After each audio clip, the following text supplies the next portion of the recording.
ناڤەندا ڤەکۆلینن تورکیا لە ئینستیتوتیا ڕۆژهەڵاتە ناوین لە واشنگتن پانێلەک ڕێخست ji bo behezkirina hebûn û rolê Tirkiya di Iraqê de. Qoba Talebanî nûnerî hikûmeta Herêma Kurdistana Iraqê li Washington got heta Iraq di nav herêmê de û digel cîhanê biguncêtin, PTV bi peywendiyeka saxlem û dostane heye digel Tirkiya. Turkey is an important partner. It's an important neighbor. تورکیا شەریکێکی گرنگ و هاوسنوورێکی گرنگ و هەروەها دۆستێکی استراتیژە بۆ عێراق و بۆ هەرێمی کوردستان. پەیوەندیەکانی تورکیا لەگەڵ عێراق و حکوومەتی هەرێمی کوردستانی عێراق لە چەند ساڵی ڕابردوودا پەرەی زۆری سندووە. ئەم ڕاستیە کە پێویستی پتەوکردنی ئەو پەیوەندیانە دەخاتە ڕوو لە بەرژەوەندی هەموو گەلانی ئەو هەرێمن. سەرەڕای ئەمەش چالاکیەکان لەسەر ئاستی ئابووری ئەم ڕاستیە دەسەلمێنن. ئێستاش مشتومڕێکی جدی سیاسی و استراتیژی و هاوکاری ئاسایشی هەیە. Çawa Tirkiya ji Iraqê re giring e û divê rolekê pozitif lê hebitin bi eynî şêweyê Iraq ji Tirkiya re bûye bazarekê vekirî û tenahiya wî bazarî mebesta êkîya Tirkiyayê.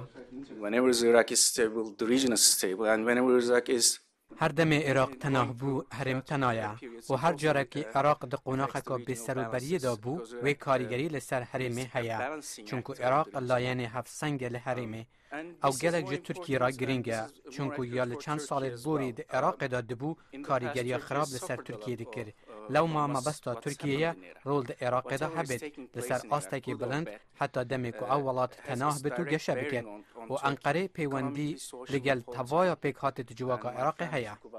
جبلی کو تناهیا روشا سیاسی و راگرتنا پاراستنê li Iraqê mebest û hîviya Tirkiyaya, Amerîka jî eynî berjewendiyên stratîjî di Iraqê de hene û peywendiyeka mukema Ankara û Bexdayê li pêşiya rêbazên Emerîkiya li herêma Rojhilata Navîn. Hem Amerîka û hem jî Tirkiya divê Iraqê rolekê mezin li herêmê hebitin. Turkey and the United States have very similar interests. Türkiye û welatên Yekîtiya Amerîka berjivendiyên gelek vekev hene û ez bawer dikim wan daxwaza rast durust heye ji bo hevkariyê. Çünkü Iraqeke tena û bealozî û dosta rojava ji karderiya Tirkiye re baş e. Iraq ne tenha helbet de bibe meydana milmilaniyê İran û welatên Erebî û Iraqa parçekirî de bibe hevangehe bi silametiya teröristan ji wana PKK. Lewan vekeşana serbazên Amerîkî ji Iraqê qonaxeke divê Tirkiye têda serjûnî rêbaza xwe li Iraqê darêje. Şerhezayên li binyadê Rojhilata Navîn de axiftin hevbîr bûn li ser Hindê ku Iraqeka tena ji rûyê parastinê ve û geşekirî ji rûyê aborî ve bi nemaya ji bo peywendiyên saxlemên vî welatî digel welatên cîhanê. Helbet hevkariya Amerîka û Tirkiya di çareserkirina pirsgirêkên serekîn Iraqê de bi awayekî ruhn û zelal wê alîkariyê bike ji bo parastina berjewendiyên tevaya welatan û her sê welatan Tirkiya, Amerîka û Iraqê jî li herêmê. Pirsa Kerkûkê û dabeşkirina dahatê ji dirên xwarestî li pêşiya hemû pirsan e. Help Iraq solve key internal conflicts. Alîkariya Iraqê di çareserkirina pirsên xwe yên navxwe da çînku her çend Amerîka serbazên xwe ji Iraqê vekeşîne lê heşta Washington xudan rolekê mezin e di Iraqê de. Eca ev dikare alîkariyê bike di çareserkirina pirsa sêrekî de Kerkûkê di nav bera hikûmetê navendiya Bexdayê û diye Herêma Kurdistanê bi alîkariyê netewên Yekîtî heta çareseriya reva be ji tevahiya Iraqîyan re. Di pêra çareserkirina jeknegirtina li ser destûrî, li ser dabeşkirina dahatê nefte û gazê, di wan hemûyan de dibe sergêjî ji Tirkiye re dirûst nebe. Charles'dan berpirsê pişka Iraqê bû di civata parastina niştimaniya Amerîka da ji sala 2005 heta sala 2007 û şîretvanê siyasî bû li Pentagon bi baweriya wî peywendiya saxlema Iraqê û guncandina wê digel welatên Erebî ji Iraqê re giringiya pêşîn e.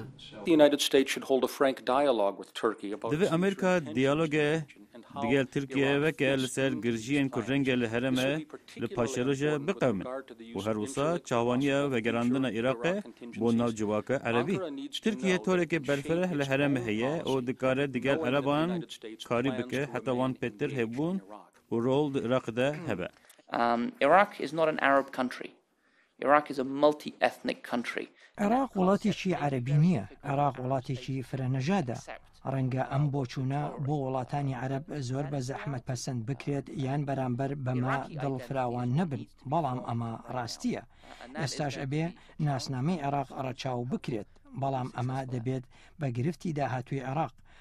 لێ هەبوون و ڕۆڵێ ڕاست و درستی تورکیا دێراقێدا بە باوەریە جان ئۆگز شێوەرمەندی باڵیۆزخانە تورکیا لە واشنگتن بە دامەزراندنە حکومەتەکە بەرفرە و بە پشکداریە تەڤایە عێراقیان دەست پێ دەکە.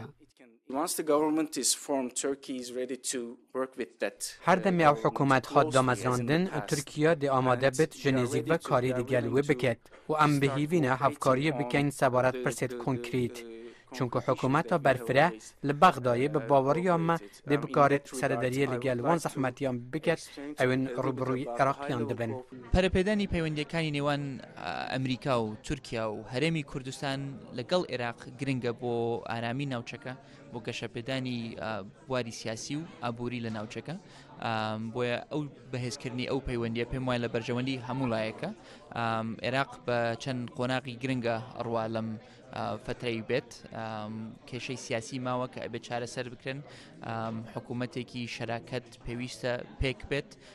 ئەمانە تەبعاً هەموو بڕیارن کە ئەبێ لە عێراقەوە بدرن، ئەمە بڕیاری عێراقین کە لە بەرژەوەندی عێراقە پێش هەموو شتێک، بەڵام بێگومان گفتوگۆ ئەبێت لەگەڵ دۆستە ئەمریکەکانمان، لەگەڵ دراوسێ هەواڵەکانمان و هیوادارین کە لە ڕێی ئەو پەیوەندیە بتوانین نەتیجەیەک بێنینە دی کە لە بەرژەوەندی عێراق بێت، لە بەرژەوەندی گەلی عێراق بێت کە کورد و هەرێمی کوردستان بەشێکی ئەساسە، بەڵام ئەبێ بە هاندەرێک بۆ بەهێزکردنی پەیوەندیەکانی عێراق لەگەڵ ئەو وڵاتانەی کە لە دراوسێکانین. لە دەمێ عێراق مژووری دامەزراندنە حکومەتەکانویە بە پشکداریە تەڤایە پێکهاتین سیاسیین عێراقی لێرە لە واشنگتن لە چەندین ناڤەندا و لەسەر چەندین ئاستین حکومەتی و نەحکومەتی عێراق بوویە ناڤەڕۆکی مشت و مڕێنگەرم.